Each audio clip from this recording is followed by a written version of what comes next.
Hey everyone, today we're going to talk about some unexpected things. Are you ready? So, our cash-strapped director Lai thought of the money-hungry boss Park. Director Lai trying to survive in the Economy Committee of the National Assembly. Director Lai, I want to see you. The serious tone from Black Jin grabbed his attention in just a second. He turned from serious to slick in a sec. Oh no, what to do? But Director Lai was cautious. After wandering several blocks, he finally met in a North Korean restaurant, even conducting a full-body check on him before. In such a tense atmosphere, Old Park met the imposing director. The reason being, your colleagues are really good. You must be impressed, right? Old Park felt nervous. He didn't know how to respond, but quickly used humor to break the ice. After all, nobody wants to be scolded, especially in such a situation where falling into traps is certain. At this moment, no one could have guessed that despite having different missions, they would later become lifelong friends. They not only teamed up to resolve a crisis, but this seemingly casual chat was actually full of schemes and tests. A slip could plunge them into the abyss. Old Park freely admitted his military past. He knew it well. Such honesty elevated Director Li's good opinion of him, but to work with North Korea long term. Director Li had additional demands. Can South Korea help you out? Clearly, it was a risky question. Old Park was in a bind. This is happening too fast. I need to get out, and lies kept piling up. Old Park sensed Lai wasn't easy to deal with, so during the second meeting, he brought needed cash and a mild intel report for North Korea. However, there was an unfamiliar face at the meeting, who appeared to be a member of the Trade Commission, but was actually the head of security. Chief Cheng's stance differed greatly from Director Li's. National security outweighed economic development.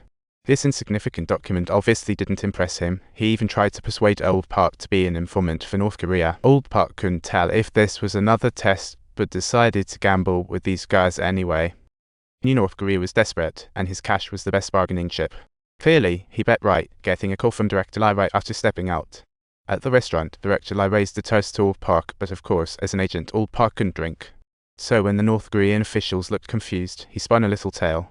Meanwhile, Chief Cheng couldn't help but mock, using your family as an excuse again. Old Park suddenly switched from agent coolness to businessman rage, cursing like a sailor. Luckily, at a crucial moment, Director Lai stepped in to diffuse the tension.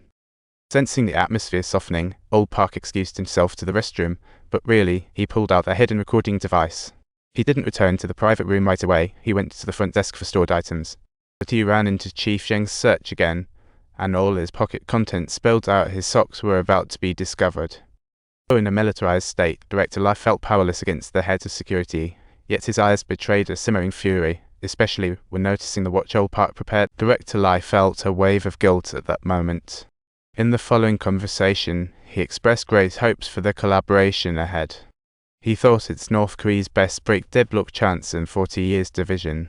The rapidly changing China post-reform was the best example, but the military's oppression constrained them.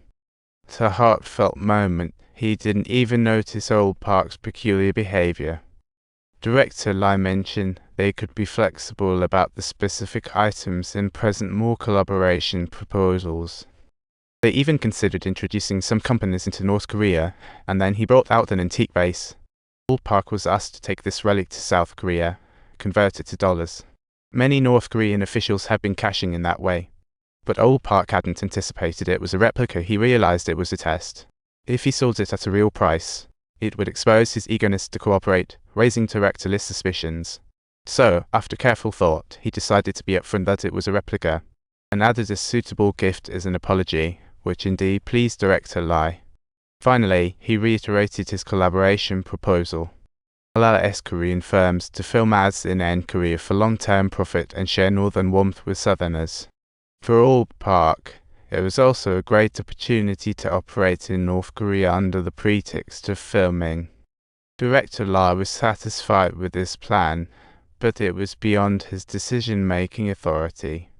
So, 9 months later, he received an invitation to Pyongyang, which unsettled Old Park. He wondered if he'd survived the trip. Sure enough, on landing, Chief Cheng and the security team, not Director Lai, greeted him. Although Old Park had once been curious about the northern lands, he was too anxious to appreciate the sights along the way. Before meeting Supreme Leader Kim Jong-il, they made Old Park undergo a routine health check.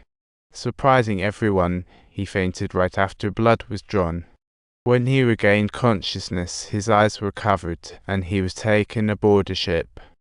Chief Jane pulled out the gun and played back the earlier interrogation recording. Wow, it seemed like All Park had spilled all the beans. He pulled something from his sleeve, ready for an emergency. It was a treasure given by his superiors in case his identity was compromised. The government is going to deny everything, and he will have to make a definitive decision for himself. Chief Jane pressed his gun against Old Park's head, but ultimately refrained from pulling the trigger. Just a warning, don't mess around during filming, or we'll all be in trouble. In the end, Old Park only faced a false alarm. Turns out this was Kim Jong-il's location. Old Lai had been waiting here for quite a while, and there were many rules to meet the Supreme Leader. As the guards sanitized the table, Old Lai warned him about several rules. His gaze could only stare at the Supreme Leader's second button.